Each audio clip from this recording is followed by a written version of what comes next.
আল্লাহু আকবার, আল্লাহু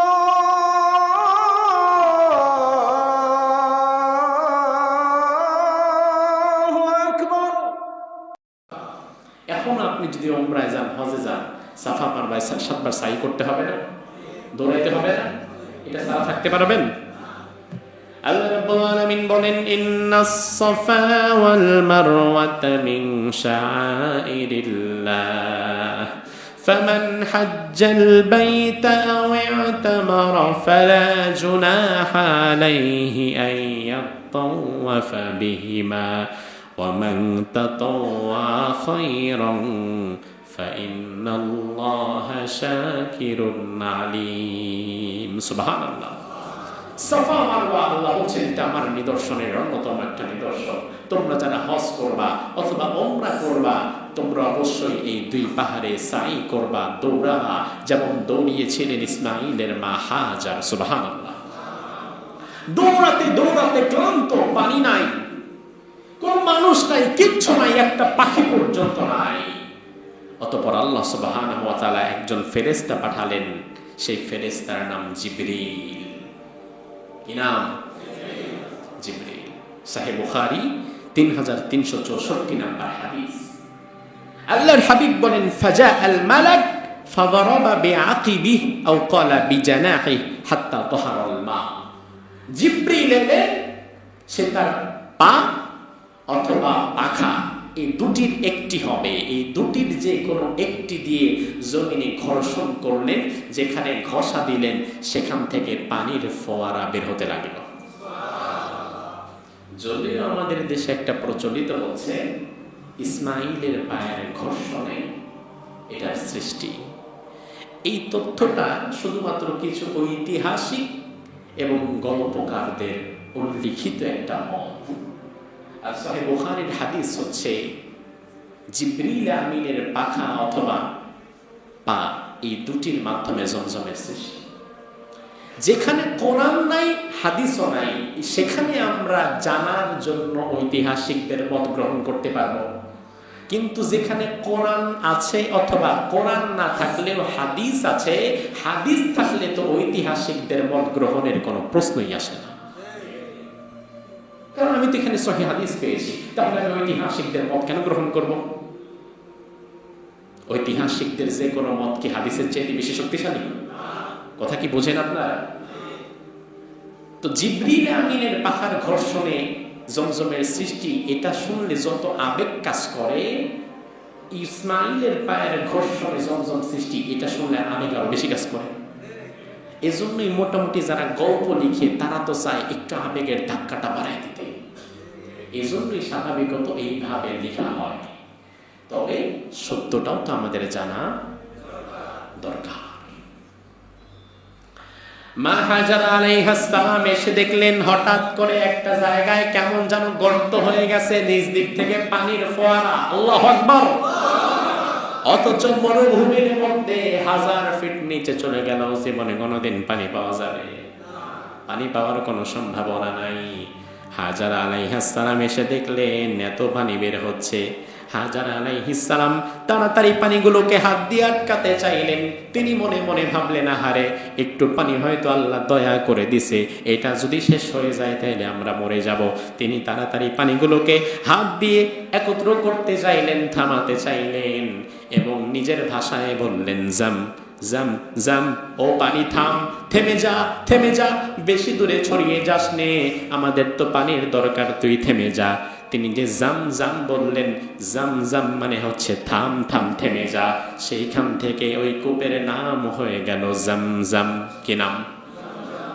আল্লাহর রহমত, আল্লাহর নিয়ামত ধারণ করতে চায়।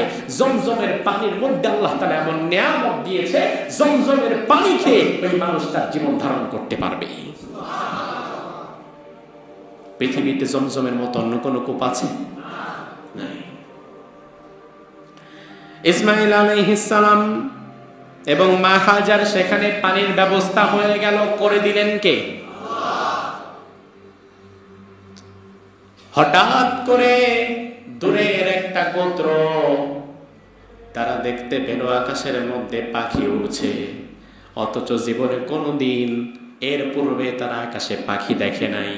কারণ মরুভূমিতে হাজার হাজার কিলোমিটার পথ, যদি কোনো পানি না থাকে, পানির সন্ধান না থাকে, তাহলে পশু পাখিও সেখানে থাকতে পারবে না। কারণ দিন শেষে পানিটা সবারই দরকার। একটা গোত্র অনেক দূর থেকে তারা দেখলো কি ব্যাপার, আকাশে দেখি ঝাঁকে ঝাঁকে ঝাঁকে ঝাঁকে পাখি উঠছে। ওই গোত্রটির নাম ছিল জুরহুম গোত্র। কোন গোত্র? ইসমাইল আলাইহিস সালাম পরবর্তীতে এই গোত্রের মেয়ে বিবাহ করে। এই জুরহুম গোত্রের লোকেরা চিন্তা করে কি ব্যাপার, হঠাৎ আরবের আকাশে পাখি দেখা যাচ্ছে। তারা পাখি দেখতে দেখতে পুরো গোত্রবাসী আগাতে লাগলো সামনে, যে পাখি কোথায় যাচ্ছে, কোন দিক থেকে আসতেছে, পাখি উৎসবটা কোথায়, কি পাইছে এখানে পাখি। সবাই দেখতে জড়ো হয়ে আস্তে আস্তে আগাতে আগাতে আগাতে দেখা গেল যেখানে জমজম কূপ, ওই জমজম কূপের কাছে পাখিরা পানি খাওয়ার জন্য ভিড় জমিয়েছে। আর জমজম কূপের কাছে এক নারী বসে আছে। ওই নারীর নাম কি? কোন নবীর মা? ইসমাইল আলাইহিস সালামের মা। সবাই এসে বলল, মা জননী, আপনাকে তো আমরা চিনলাম না, তবে এই জায়গায় পানি আমরা তো কোনোদিন কল্পনাও করতে পারি নাই, জানিও না। তো আপনি যেহেতু এই পানির কূপের কাছে আপনি বসার কেউ নাই, তো আমাদের সহসাই ধারণা হয় হয়তো আপনি কূপটির মালিক, যে কোনোভাবে এটা আপনি পেয়েছেন। এখন আপনি যদি অনুমতি দেন, এই কূপের কাছে আমাদের এই গোত্র নিয়ে আমরা বসবাস করব, যদি আপনি একটু অনুমতি দেন। ইসমাইলের মা হাজার বলল, অনুমতি দিতে পারি এক শর্তে, এই কূপের পূর্ণ মালিকানা আমার থাকবে, এই মালিকানা কিন্তু আপনারা পাবেন না। তারা বলল, হ্যাঁ ঠিক আছে। তখন জুরহুম গোত্র এই প্রথম মক্কার সেই কূপ ঘিরে, জমজম কূপ ঘিরে তার বসবাস করতে লাগলো। এখন পানির মালিকানা যার কাছে, মোটামুটি পুরো গোত্রের মধ্যে তার চেয়ে বেশি ক্ষমতাবান আর কেউ নাই। কারণ জীবন ধারণের মূল উপকরণ পানি, আর পানির মালিকানা ইসমাইলের মায়ের কাছে। সম্মানিত করে দিয়েছেন কে? আল্লাহ তাআলা সম্মানিত করে দিয়েছেন। এভাবে করে সময় চলে যাচ্ছে, কিছু মানুষ আসছে, কিছু কাজকর্ম সৃষ্টি হচ্ছে, কিছু আবাদ হচ্ছে, কিছু খাবার দাবারের ব্যবস্থা হচ্ছে। প্রায় 10 থেকে 12 বছর পর, এর মধ্যে কিন্তু ইব্রাহিম নবী একবারও আসেন নাই। আসেন নাই মানে কি? আল্লাহ তাআলা আসার মতো অনুমতি দেন নাই। তিনি ফিলিস্তিনে, ততদিনে ফিলিস্তিনে আবার তার প্রথম স্ত্রী সারার গর্ভে আরেকজন সন্তান হয়েছে। সেই সন্তানের নাম কি?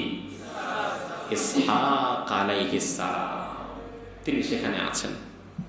হঠাৎ করে আল্লাহ তাআলা 10 থেকে 12 বছর পর, দুইটি বর্ণনা 10 থেকে 12, 10-12, এই জন্য আমরা 10 থেকে 12 এটা বললাম। 10 থেকে 12 বছর পর আল্লাহ তাআলা এবার ইব্রাহিমকে বলে, ইব্রাহিম এবার তুমি যাও, মক্কায় যাও। ওই যে ইসমাইলকে রেখে এসেছিলে ছোট্ট অবস্থায়, স্ত্রীকে রেখে এসেছিলে, এবার যাও, গিয়ে তুমি তোমার সবচেয়ে প্রিয় জিনিসটা আল্লাহর পথে কোরবানি করে দাও।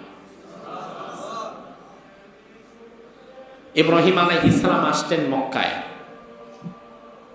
তখন ইব্রাহিম আলাইহিস সালাম যখন আসলেন, তখন ইসমাইল এক বিকেল বেলা তিনি খেলাধুলা করছিলেন জুরহুম গোত্রের কিছু বাচ্চাদের সাথে। তিনি তার বাবার ঘ্রাণ পেয়ে ছুটে গেলেন বাবার কাছে। কত বছর পরে? মিনিমাম ধরেন 10, উচ্চে 12। এক যুগ পরে সন্তান তার বাবাকে পেয়েছে। শিশু অবস্থায় দেখেছে, শিশু অবস্থায় বাবারে কেমন দেখছে, এটা কি সন্তানের মনে থাকে? তিনি তার বাবাকে জড়িয়ে ধরলেন, বাবার কাছে চলে গেলেন, বাবা সন্তানকে জড়িয়ে ধরলেন, আলিঙ্গন করলেন। আলিঙ্গন করে এবার বাবা সন্তানকে বললেন, ইসমাইল আন্নী আযবাহুক ফানজুর মাযা তারা। ইসমাইল, তুমি তো জানো তুমি আমার কত ভালোবাসার জায়গা। আমার রব আমাকে স্বপ্নে দেখিয়েছেন, স্বপ্নের মধ্যে আমি তোমাকে জবেহ করছি।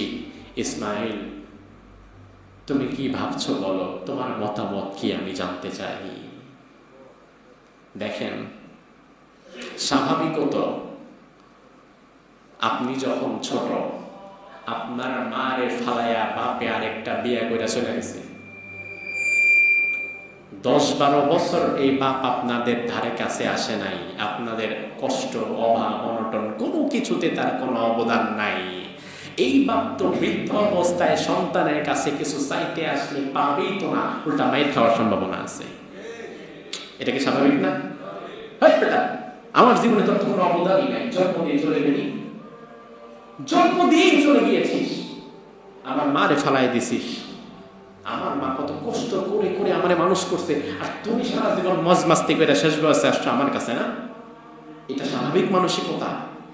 কারণ আমার জীবনে যার কোনো অবদান নাই তার প্রতি আমার হৃদয় কাঁদে না। 12 বছর ইব্রাহিমের কোনো অবদান তো আমার জীবনে নাই, ফেলে দিয়ে আসছেন 1500 কিলোমিটার দূরে, যেখানে ঘর বাড়ি পানি কিচ্ছু নাই, এখন আসছেন আইসাই বলতেছেন আমরা জবাই করবেন। আপনি দেখেন আল্লাহ বললেন, ইব্রাহিম আমি তো তোমার এমন সন্তান দিব, বিগুলামিন হালিম, এত ধৈর্যশীল আর সহনশীল সন্তান দুনিয়াতে তুমি আর দেখো নাই। আমাদের মতো হইলে বাপরে দৌড়ানি দিত। আর ইসমাইল এমন সন্তান, 12 বছর পর বাবারে দেখে বাবার কোলে এসে বলল, বাবা ইফআল মা তুমার, আপনার রব আল্লাহ আপনারে যা স্বপ্নে দেখিয়েছে আপনি তা করে ফেলেন, আমার কোনো আপত্তি নাই। এই কথা বলা ওই মুহূর্তে একজন বাচ্চার জন্য সহজ কখনোই না। এই আলোচনা আমরা কোরবানিতে করি, এই জন্য এই আলোচনা আমরা সামনে আগালাম না। এই আলোচনার শেষ কি এটা আপনারা জানেন, ইসমাইলের আর কোরবানি হলো না, আল্লাহ তাআলা ওয়াফাদাইনাহু বিযিবহিন আযীম, জান্নাতে একটা দুম্বা তার বদলে পাঠিয়ে দিয়েছেন। এজন্য এই অংশটা এখানে আমরা স্কিপ করে দিলাম। পরবর্তী অংশ, ইসমাইল আলাইহিস সালামের বয়স 20 থেকে 25 বছর। কত বছর? বিয়ে করার দরকার না? দরকার কি না? ইসমাইল আলাইহিস সালাম বিয়ে করলেন জুরহুম গোত্রের একটা নারীকে। ওই যে জুরহুম গোত্র পানির জন্য এখানে এসে বসবাস করা শুরু করেছিল, ওই জুরহুম গোত্রের একটা নারীকে তিনি বিবাহ করলেন। বাবা ইব্রাহিম কিন্তু কাছে নাই, ইসমাইল এবং তার মা মক্কায়। বাবা ইব্রাহিমের আরেক পরিবার নিয়ে তিনি কোথায়? কোথায়? ফিলিস্তিনে। বিবাহের বেশ কিছুদিন পর একদিন হঠাৎ বাবা ইব্রাহিম চলে এলেন। ইব্রাহিম আলাইহিস সালাম মক্কা নগরীতে ইসমাইলের ঘরের ঠিকানায় চলে এলেন। ঘটনা চক্রে যেই মুহূর্তে এসেছিলেন সেই মুহূর্তে ইসমাইল আবার ঘরে নাই। ইব্রাহিম আলাইহিস সালাম ঘরের দরজায় নক করলেন, ভেতর থেকে আওয়াজ এলো নারী কণ্ঠে, কে? ইব্রাহিম আলাইহিস সালাম বললেন, আমি একজন বৃদ্ধ মুসাফির,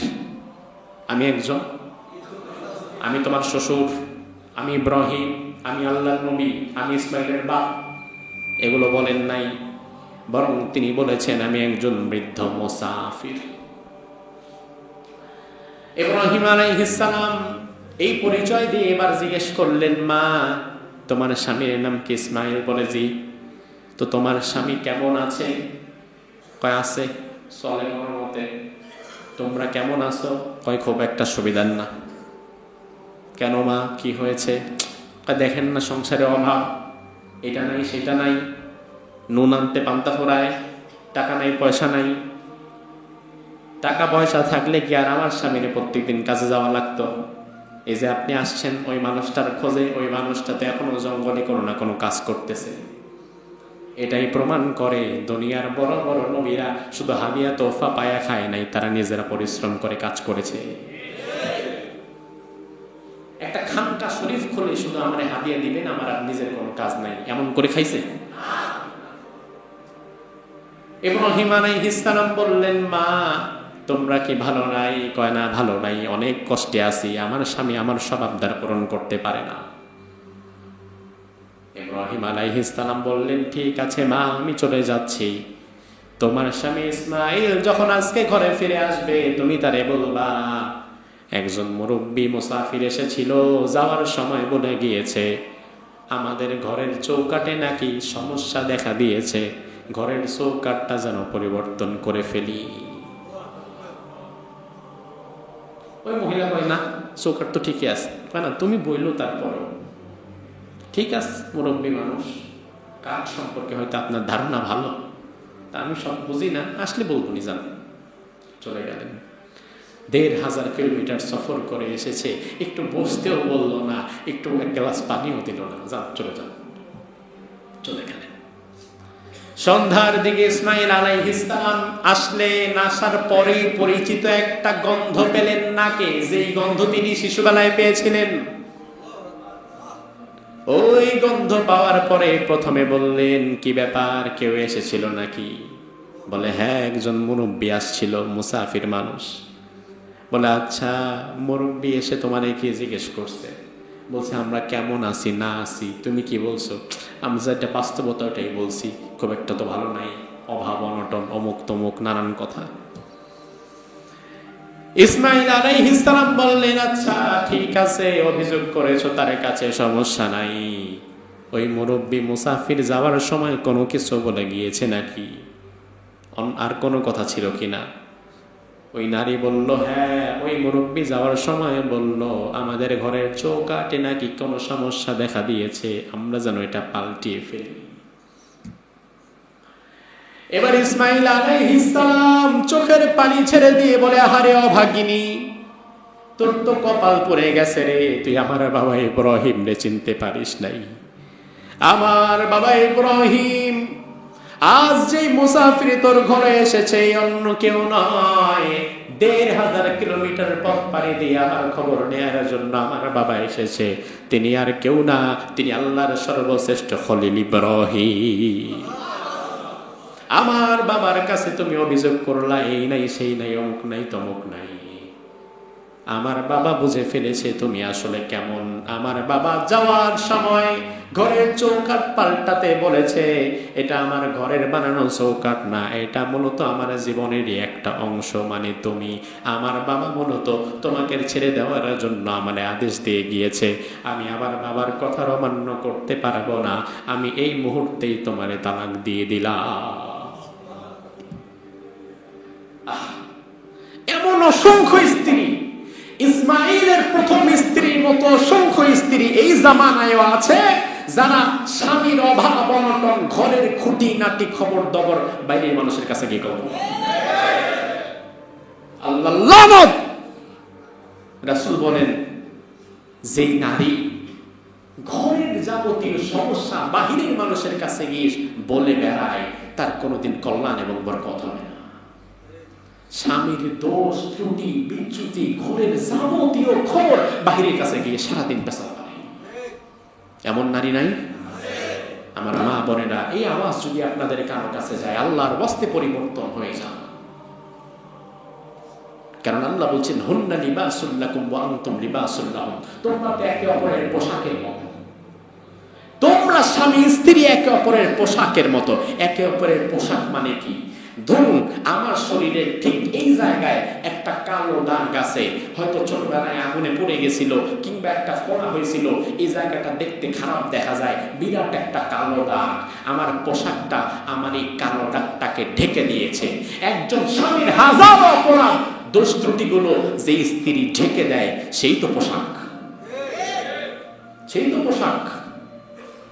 আর এমন পোশাক তো দরকার নাই যে পোশাক পরার পর ল্যাংটা দেখা যায়। আল্লাহ তাআলা আমাদের স্ত্রীদেরকে হেদায়েত দান করুন। তাই স্বামীদের হেদায়েতের দরকার নাই। 2-4-5 জন স্বামীও যদি কখনো একসাথে বসে, নিজের বউদেরকে নিয়ে গল্প হয়, আছে না? আমার বউ তো ভাই অমন, আমার বউ তো ভাই তেমন, যাবতীয় দোষ ত্রুটি সেখানে আলোচনা হয়। সাহাবায়ে কেরাম নিজের স্ত্রীর নামটা পরপুরুষের সামনে নিতেন না, এটা গায়রাত, এটা ব্যক্তিত্ব। ইসমাইল আলাইহিস সালাম ছেড়ে দিলেন, তালাক দিয়ে দিলেন বাবার কথায়। কার কথায়? আহারে, বাবার কথায় ইসমাইল তার বউকে তালাক দিতে পারে। আর এমন একটা যুগে আমরা চলে এসেছি যে জামানায় বউয়ের কথায় সন্তান তার মা বাবারে তালাক দিতে পারে।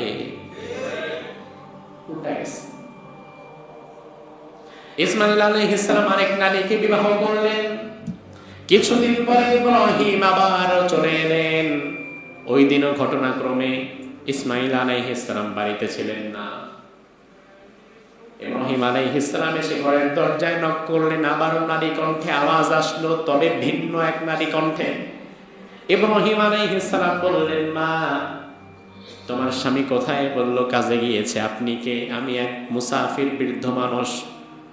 ওই নারী বলল, আচ্ছা ঠিক আছে বাবা, আপনি একটু দাঁড়ান, আমি তো আপনারে চিনি না, আপনি একটু বসেন, আমি আপনার পাটা একটু ধুয়ে দেই। ওই নারী পর্দার সহিত পানি নিয়ে বের হলো ইব্রাহিম আলাইহিস সালামের খেদমত করার জন্য। যত সামান্য যা ছিল তা দিয়ে আপ্যায়ন করার চেষ্টা করলো, যেন কোনো বেয়াদবি না হয়। ইব্রাহিম বললেন, মা তোমরা কি ভালো আছো কিনা? ওই নারী বলল, আলহামদুলিল্লাহ, আল্লাহ অনেক ভালো রেখেছেন, আল্লাহ যেমন রেখেছেন আমরা তেমনই সন্তুষ্ট।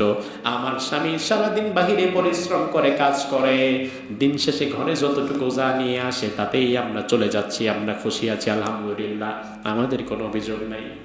ইব্রাহিম আলাইহিস সালাম এবার দেখলেন, আলহামদুলিল্লাহ, আমার সন্তান ইসমাইল একজন নেককার স্ত্রী পেয়েছে। তিনি বললেন, মা আমি চলে যাচ্ছি, আবার বেশি সময় নেওয়ার অবকাশ এখন নাই, আমি অনেক দূরে চলে যাব।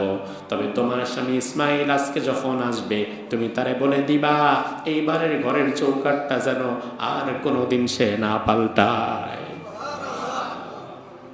ইসমাইল আলাইহিস সালাম এলেন, যাবতীয় শুনে তিনি বললেন, আলহামদুলিল্লাহ, আজকে যেই মুসাফির তোমার ঘরে এসেছে তিনি সাধারণ কোনো মানুষ না, তিনি জামানার সর্বশ্রেষ্ঠ আল্লাহর পয়গম্বর ইব্রাহিম খলিল, আমার বাবা, তোমার শ্বশুর। তিনি দোয়া করে দিয়েছেন তুমি যেন আমার বধূ হিসাবে আজীবন থাকো। আমি ইসমাইল আজকে বললাম তুমি জান্নাতেও আমার স্ত্রী হিসাবে থাকবা। এই ঘটনা থেকে আমাদের জন্য শিক্ষণীয় কিছু নাই? এরপরে আল্লাহ রাব্বুল আলামিন একদিন ইব্রাহিম আলাইহিস সালামকে আদেশ করলেন, আবার মক্কায় যাও, তুমি আর তোমার পুত্র ইসমাইল দুইজন মিলে আমার কাবা ঘরটাকে আবার পুনর্নির্মাণ করে দাও। তিনি ইসমাইলের বিবাহের পরে তিনি আরেকবার মক্কা এসেছিলেন কাবা ঘর পুনর্নির্মাণের জন্য। পুনর্নির্মাণের কারণ হচ্ছে কাবা ঘর কিন্তু আউয়ালা বাইত উযিয়া লিন-নাস, গোটা পৃথিবীতে প্রথম যে ঘরটা নির্মাণ হয়েছিল ওই ঘরটার নামই কাবা। ওই ঘরটার নাম কাবা। কাবার আগে পৃথিবীতে কোনো ঘর ছিল না। পুনর্নির্মাণের প্রয়োজনের জন্য হয়েছিল। এর পূর্বে নূহ আলাইহিস সালামের সময় যখন গোটা পৃথিবী প্লাবনে তলিয়ে গিয়েছিল তখন কাবা ঘরটাও তলিয়ে যায় এবং সেই ঘরটা বিভিন্ন জায়গায় অংশগুলো খসে খসে প্রায় নিশ্চিহ্ন হয়ে যেতে লাগছিল। কোনো মানুষ জানতই না যে ওখানে কাবা আল্লাহর ঘর। আল্লাহ তাআলা ইব্রাহিমকে চিনিয়ে দিলেন, ঠিক এই জায়গাটার মধ্যেই আমার ঘর, তুমি খণ্ড বিখণ্ড কিছু অংশ দেখতে পাবা। তুমি আর তোমার পুত্র ইসমাইল তোমরা দুজন মিলে, বাপ বেটা মিলে গোটা বিশ্ববাসীর জন্য কাবা ঘরটাকে আবার দাঁড় করিয়ে দাও। ইব্রাহিম আলাইহিস সালাম গেলেন। আল্লাহ রাব্বুল আলামিন কোরআনের মধ্যে বললেন, ওয়া ইল জাআলনাল বাইতা মাসাবাতাল লিন-নাসি ওয়া আমনা ওয়াত্তাখিযু মিন মাকামি ইব্রাহিমা মুসাল্লা ওয়া আহিদনা ইলা ইব্রাহিমা ওয়া ইসমাঈলা আন তাহিরা বাইতিয়া লিত-তাইফিনা ওয়াল আকিফিনা ওয়ার রুকআইস সুজুদ। সুবহানাল্লাহ। আল্লাহ রাব্বুল আলামিন বলেন, আর আমি ওই সময়ের কথা স্মরণ করুন যখন আমি কাবাকে গোটা দুনিয়ার মুসলমানদের মিলনস্থল এবং নিরাপত্তার জায়গা হিসাবে মনোনীত করলাম এবং আমি আল্লাহ বললাম মাকামে ইব্রাহিমকে তোমরা নামাজের মুসল্লা হিসাবে গ্রহণ করো। ইব্রাহিম এবং ইসমাইল বাপ বেটা দুইজনকে আমি আল্লাহ বললাম তোমরা যাও, গিয়ে হাজিদের জন্য, তাওয়াফকারীদের জন্য এবং ইতিকাফকারীদের জন্য, রুকু সিজদাকারীদের জন্য আমার এই কাবাকে পুনর্নির্মাণ করে পরিষ্কার পরিচ্ছন্ন করে আবার প্রস্তুত করে দিয়ে আসো। বাপ বেটা দুইজনে মিলে সুন্দরভাবে কাবা পুনর্নির্মাণ করবে। এরপরে ইব্রাহিম আলাইহিস সালাম আর কখনো মক্কাতে এসেছেন বলে ইতিহাস বলে না।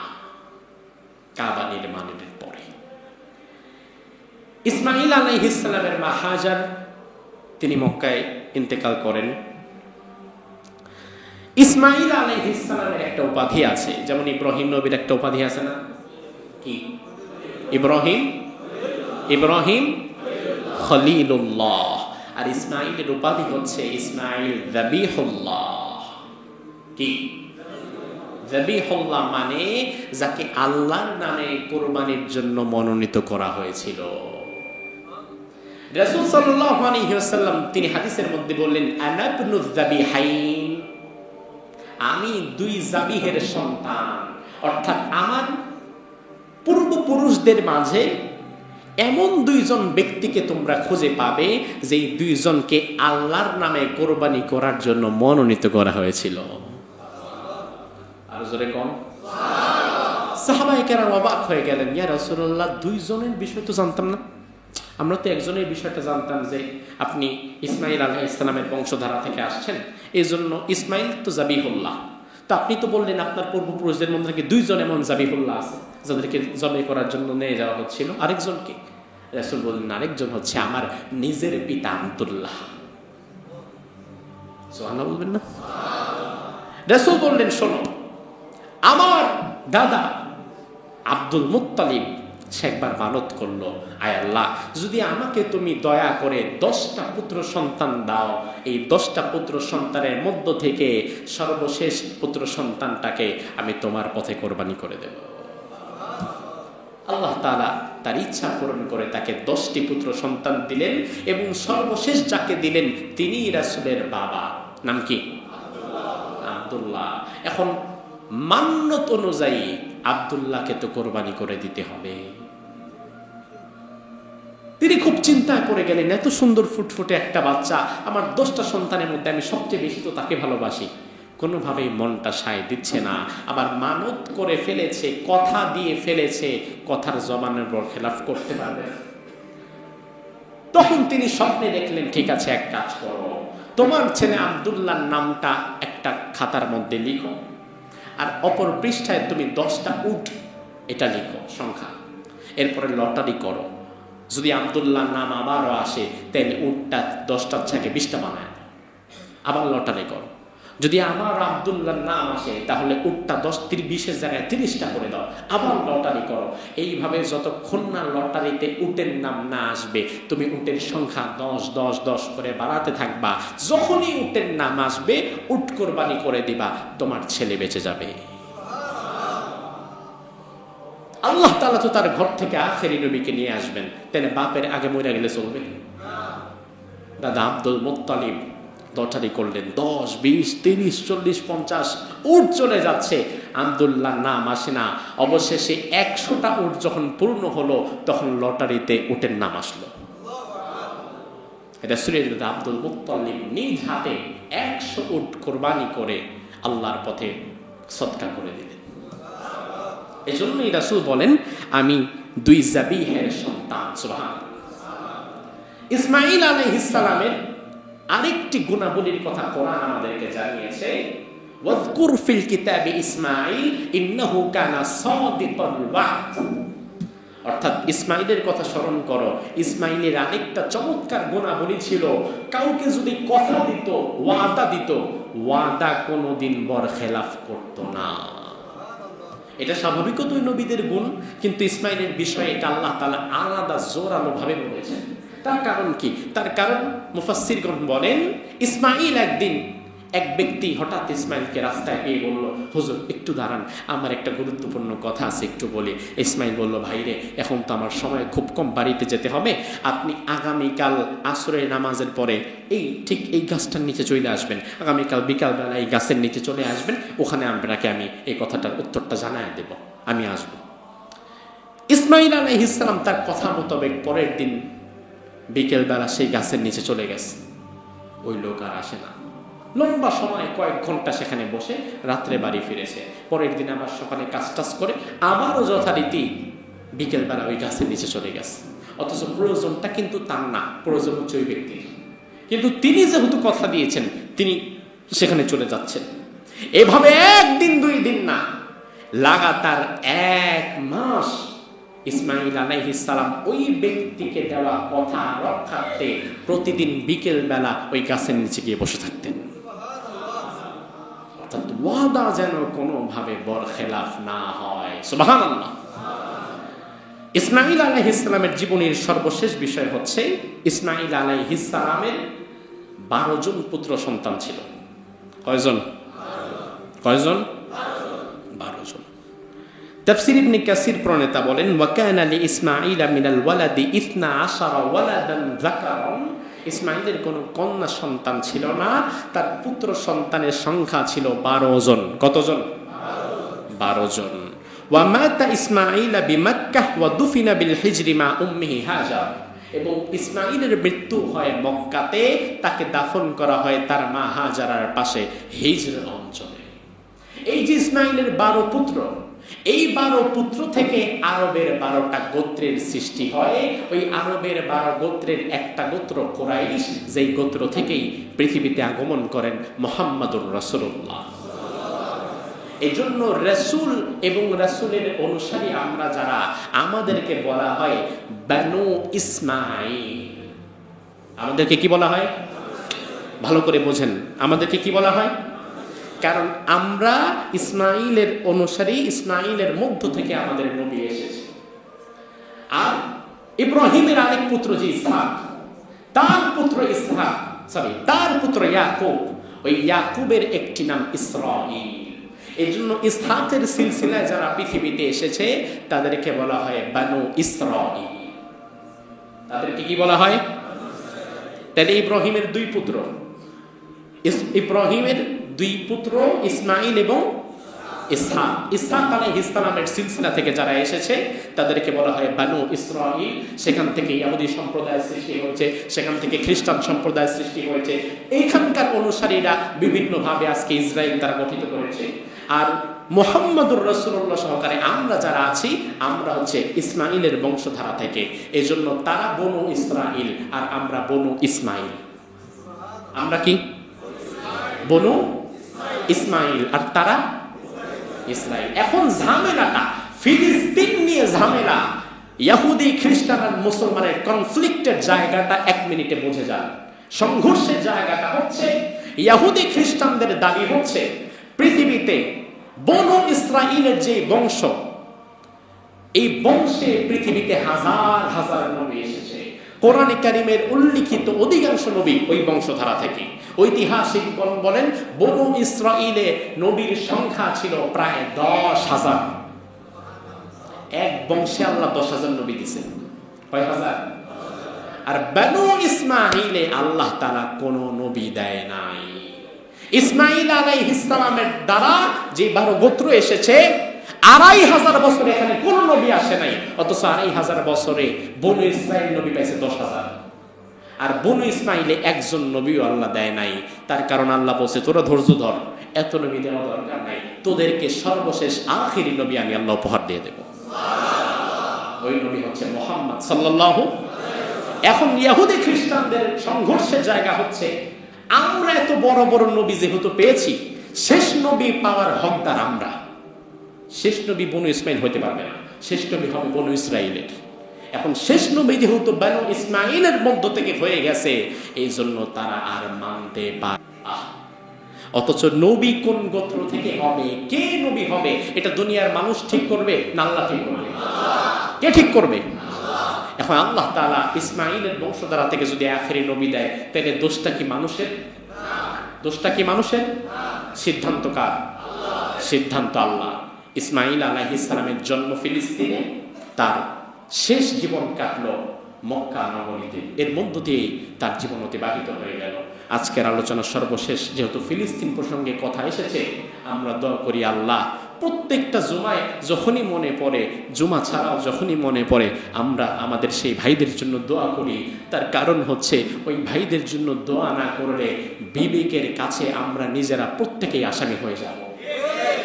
আজ ফিলিস্তিনের গাজার মধ্যে যা হচ্ছে, দুনিয়ার কোন বর্বরতার নৃশংসতা এত পর্যায়ে চলে গিয়েছিল কিনা আমাদের জানা নাই।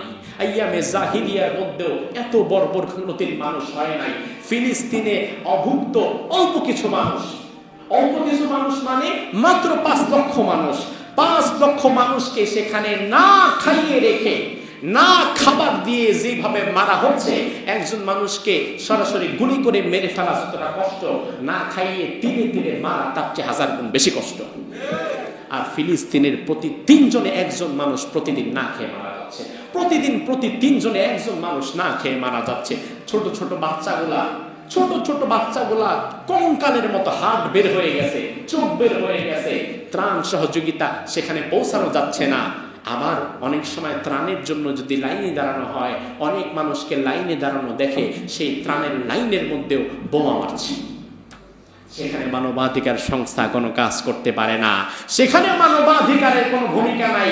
তারা আসছে বাংলাদেশে অফিস করে আমাদেরকে নাকি মানবাধিকার উপহার দেবে, অথচ ওখানে তারা মানবাধিকার দিতে পারে না। 200 কোটি মুসলমান 5 লাখ মানুষের দায়িত্ব নিতে পারলো না, 200 কোটি মুসলমান 5 লক্ষ মানুষের খাবারের ব্যবস্থা করতে পারলো না। অথচ রাসূল বলেছেন তাআমুল ওয়াহিদি ইয়াকফি লিল ইসনাইন ওয়া তাআমুল ইসনাইন ইয়াকফি সালাসা ওয়াল আরবা। মুমিনের জীবন তো হবে এমন, এক মুমিনের খাবার 2 মুমিনের জন্য যথেষ্ট, 2 মুমিনের খাবার 4 মুমিনের জন্য যথেষ্ট। রাসূলের সেই হাদিস অনুযায়ী 200 কোটি মুসলমানের খাবার আজকে 400 কোটি মুসলমানের জন্য যথেষ্ট হওয়া দরকার ছিল।